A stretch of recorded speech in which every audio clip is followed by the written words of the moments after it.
हो सकता है आप इसके 3 भाग बताएं, या हो सकता है कि आपके दिमाग में कोई और आंसर चल रहा हो, लेकिन मैं आपको बताता हूँ कि कितने भाग होते हैं। ध्यान देकर सुनिए और ये चीज़ें आप हमेशा याद भी रखेंगे।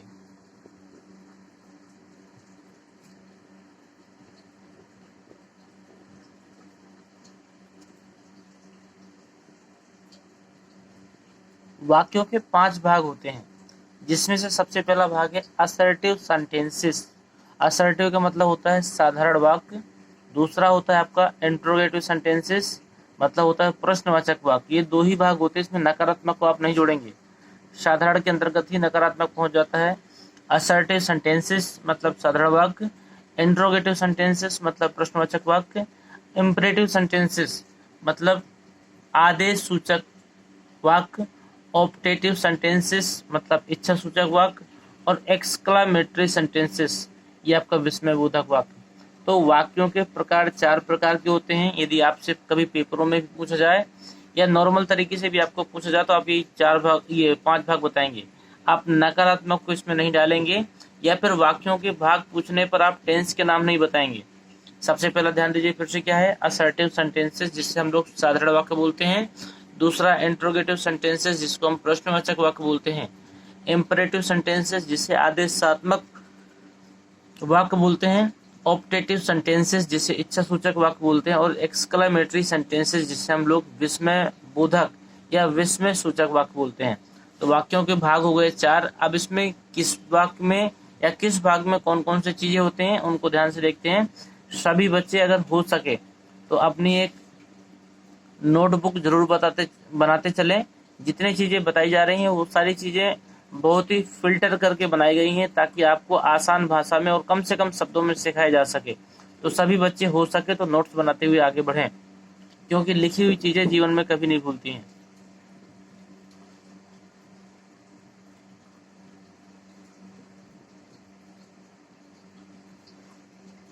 देखिए, सबसे पहला हम समझ लेते हैं असर्टिव सेंटेंसेस किसे कहते हैं। असर्टिव सेंटेंसेस को हम लोगों ने साधारण वाक्य बोला है, और इसका एक रूप और भी है, इसे हम लोग स्टेटमेंट के नाम से भी जानते हैं। स्टेटमेंट का मतलब होता है कथन।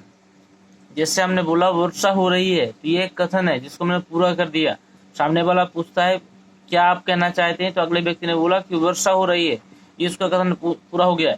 या अगले व्यक्ति ने कहा वह एक लड़की नहीं है, इसका मतलब ये भी एक कथन ही है, लेकिन ये नकारात्मक हुआ, तो ये नकारात्मक भी आपका असर्टिव के अंतर्गत ही आएगा। असर्टिव का मतलब क्या हुआ, असर्टिव का मतलब होता है साधारण, और साधारण के होते हैं 2 भाग। इसमें क्या क्या चीजें होती हैं ध्यान से देखिएगा शुरुआत से। असर्टिव सेंटेंस को साधारण वाक्य कहते हैं। असर्टिव सेंटेंसेस को स्टेटमेंट भी कहते हैं, इसका मतलब कथन भी हम इसको कहते हैं। और इन वाक्यों में किसी प्रकार की घटनाएं, तथ्य या किसी कार्य का होना पाया जाता है।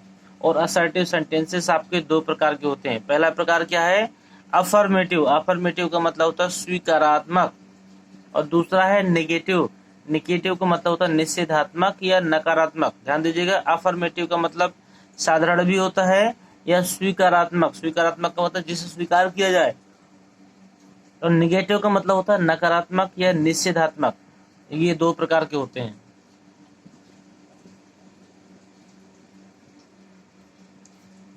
जैसे पहला वाक्य हमने बोला वर्षा हो रही है, ये आपका स्वीकारात्मक है।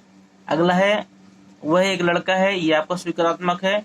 और कुछ और बता दूं मैं इसमें, वे फुटबॉल खेलते हैं। वे फुटबॉल खेलते हैं, ये भी आपका कैसा है, स्वीकारात्मक है। और दूसरी तरफ क्या है, यह घर नहीं है, ये आपका निषेधात्मक या नकारात्मक है। अगला है वे फुटबॉल नहीं खेलते हैं। ध्यान दीजिएगा कि नकारात्मक और नेगेटिव और अफर्मेटिव दोनों किसके भाग होते हैं, असर्टिव सेंटेंसेस के भाग होते हैं। यदि पूछा जाए कि असर्टिव सेंटेंस के पार्ट बताइए, भाग बताइए, तो असर्टिव के ही पार्ट होते हैं अफर्मेटिव और नेगेटिव। और असर्टिव सेंटेंसेस को स्टेटमेंट भी कहते हैं। ध्यान दीजिएगा, इसको भी हम बना के बताते हैं आपको।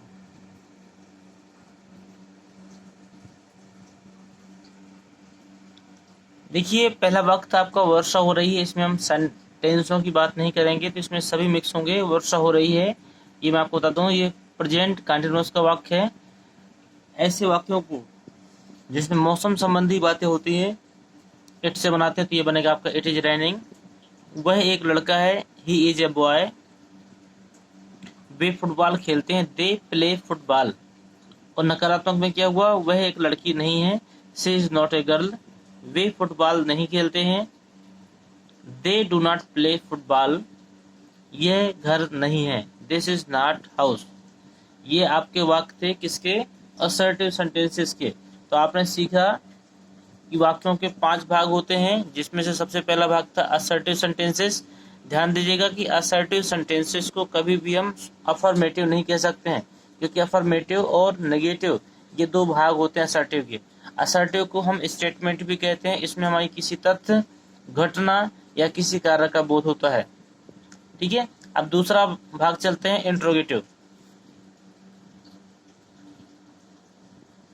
देखिए दूसरा भाग है इंट्रोगेटिव। इंट्रोगेटिव का मतलब प्रश्नवाचक वाक्य होता है। प्रश्नवाचक वाक्यों की पहचान आप कैसे करेंगे, किसी भी वाक्य में, हिंदी वाक्य में कौन, क्या, कहाँ, कब, कितना, किसका, या फिर ये ध्यान दीजिएगा कि WH फैमिली, मतलब इस प्रकार का कोई भी शब्द जो WH फैमिली का है, यदि ये किसी भी वाक्य में पाया जाता है तो ये आपका कैसा होगा, इंट्रोगेटिव सेंटेंसेस का होगा। और खास बात इसमें यह है कि इन वाक्यों के अंत में प्रश्नवाचक चिन्ह अवश्य दिया होता है। यदि प्रश्नवाचक चिन्ह नहीं दिया गया है तो ये वाक्य आपके इंट्रोगेटिव के नहीं होंगे। तो प्रश्नवाचक चिन्ह अवश्य दिया रहता है। जैसे पहला वाक्य क्या है, तुम कौन हो, तो ध्यान दीजिएगा इसमें कौन जो शब्द मिला इसका मतलब होता है हु, और हु बनता है WHO से, इसका मतलब ये WH फैमिली का हो गया। यहाँ देखिए ये कहाँ होता है, वेयर माने ये होगा WHERE, तो ये भी WH फैमिली का हो गया। अब क्या तुम प्रसन्न हो, तो ये भी कहीं ना कहीं WH फैमिली का है। व्हाट माने होता है क्या, तो ये सारे वाक्य कैसे होंगे, सारे प्रश्नवाचक होंगे। और दूसरी चीज क्या है, इसमें प्रश्नवाचक चिन्ह भी दिया गया है, तो आप आसानी से पहचान सकते हैं। तो सबसे पहला वाक्य आपका क्या बनेगा, तुम कौन हो, तो हु सबसे पहले आ जाएगा।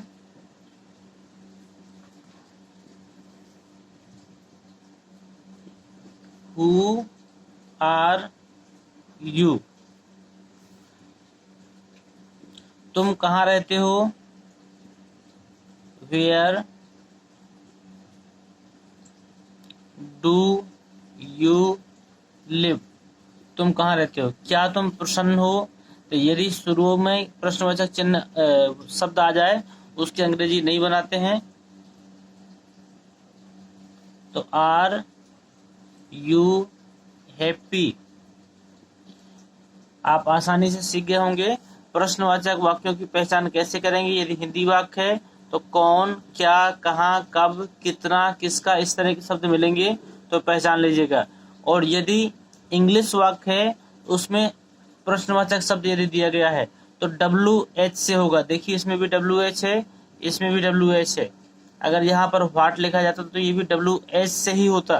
तो ये शब्द आप पहचान सकते हैं आसानी से इंट्रोगेटिव कैसे होते हैं। तो आपका दूसरा नियम पूरी तरह कंप्लीट हो गया है। उम्मीद करते हैं आपको समझ में भी आया होगा। जिन बच्चों ने अभी तक वीडियो को लाइक नहीं किया है वो सभी बच्चे वीडियो को लाइक कर दें, क्योंकि यही हमारी फीस है आपके द्वारा दी हुई। यदि आपको हमारे द्वारा बताई गई चीज़ें समझ में आती हैं और आप इनको ग्रहण कर पा रहे हैं और आप इनसे सीख पा रहे हैं, यही हमारा सबसे बड़ा फीस होगा। तो आप लाइक करने में और चैनल को सब्सक्राइब करने में और शेयर करने में कोई कमी न छोड़ें। बाकी आप सब हम पे छोड़ दें कि हम तैयारी आपकी कितनी अच्छी करवाते हैं और कितनी जल्दी करवाते हैं, इसकी हमारी रिस्पॉन्सिबिलिटी है। देखते हैं तीसरा भाग क्या है। तीसरा भाग है आपका इम्परेटिव सेंटेंसेस। इम्परेटिव का मतलब होता है आदेशात्मक वाक्य। कैसे पहचान करेंगे,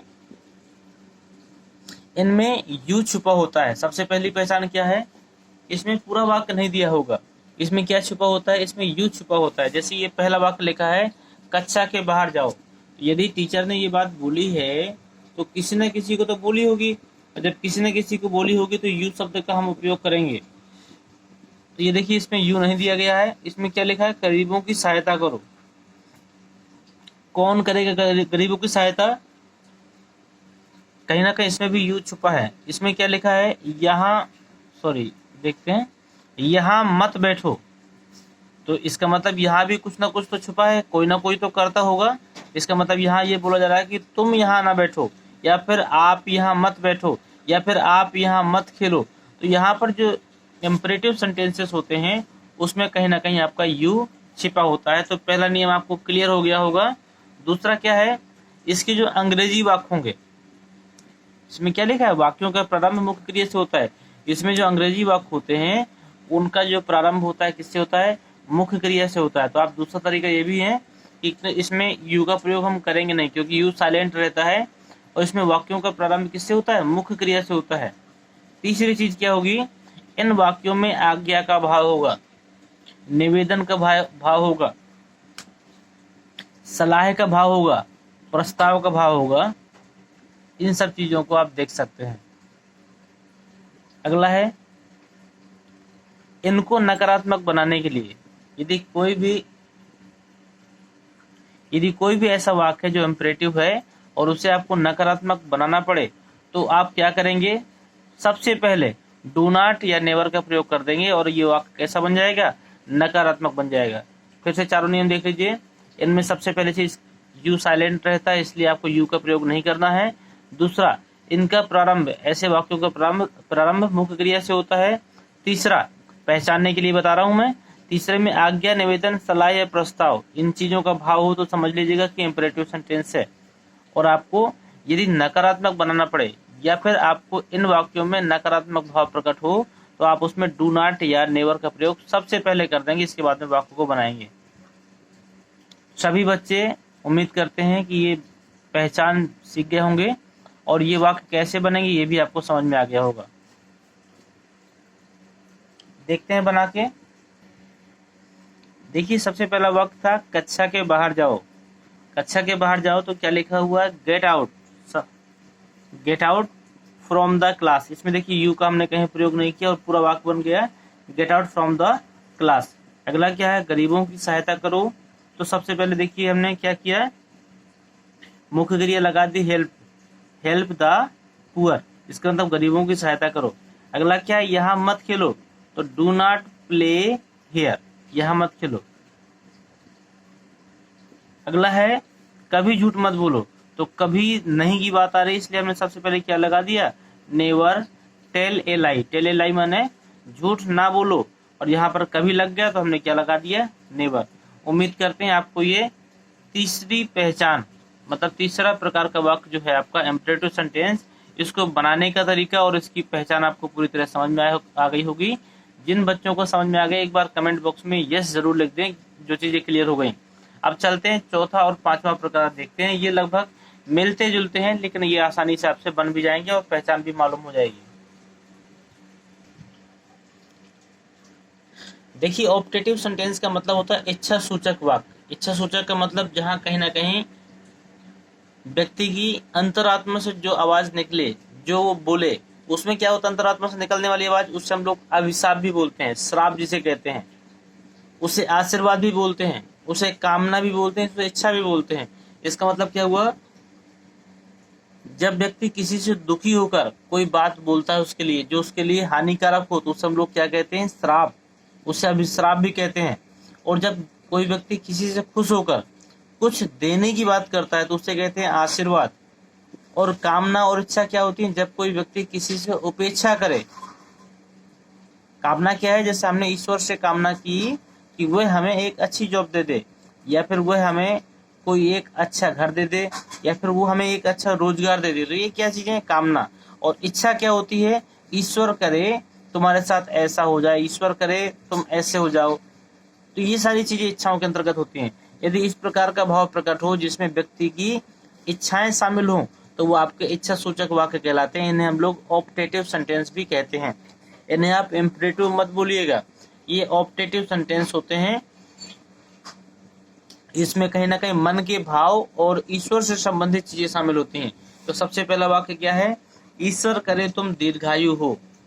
इन वाक्यों में एक चीज देखिएगा, इन वाक्यों में विस्मय बोधक चिन्ह का प्रयोग जरूर होता है और इसमें हम मे का प्रयोग भी कर सकते हैं। ईश्वर करे तुम दीर्घायु हो, तो मे यू लिव लॉन्ग। जब लंबी उम्र के लिए कोई ना कोई बात होती है तो क्या बोलते हैं, मे यू लिव लॉन्ग। अगला है ईश्वर करे तुम नर्क में जाओ, may you go to hell. हमारा राजा दीर्घायु हो, लॉन्ग लाइफ आवर किंग। और इन सभी के अंत में क्या होगा, संबोधन सूचक चिन्ह का भी प्रयोग हम जरूर करेंगे। जब इंग्लिश वाक्य बनाएंगे तो संबोधन सूचक चिन्ह बनाएंगे हम। ये चीजें आपको क्लियर हो गई होंगी। ऑप्टेटिव सेंटेंस में कहीं ना कहीं अभिश्राप, आशीर्वाद, कामना, इच्छा, इस तरह की चीजें होती हैं। इसमें विस्मय बोधक चिन्ह का प्रयोग होता है और कहीं कहीं इसमें मे का प्रयोग भी हो सकता है। ये वाक्य आप आसानी से बना सकते हैं। कुछ इसी से मिलते जुलते कुछ वाक्य हैं आपके जिसमें विस्मय बोधक चिन्ह का प्रयोग होगा, उन्हें कहते हैं एक्सक्लामेटरी सेंटेंसेस।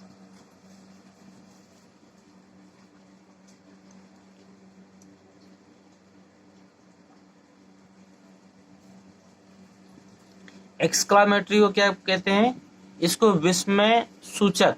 विस्मय का मतलब होता है जब अचानक कोई चीज घटित हो जाए।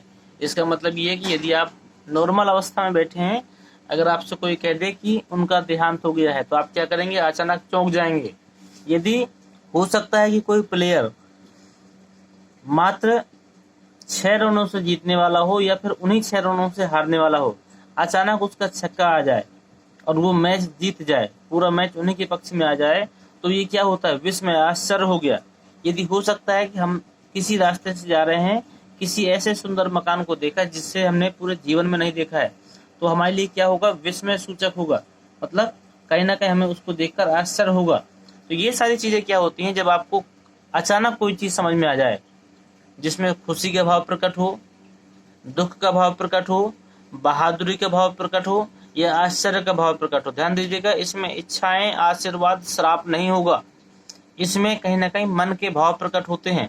कैसा, दुख का भाव प्रकट हो तो इलाज का प्रयोग करेंगे, खुशी का भाव प्रकट हो तो हुर्राह का प्रयोग करेंगे, बहादुरी के लिए ब्रेवो का करेंगे और आश्चर्य के लिए ओह या आज का प्रयोग करेंगे। और इसके तुरंत बाद क्या करते हैं, विस्मय सूचक चिन्ह भी लगा देते हैं।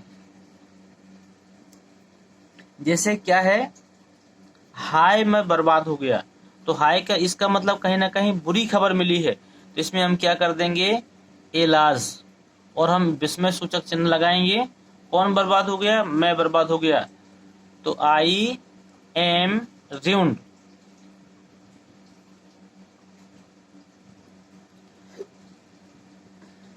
अगला क्या देखिए, वाह हम मैच जीत गए, तो कहीं ना कहीं इसमें खुशी दिख रही है आपको।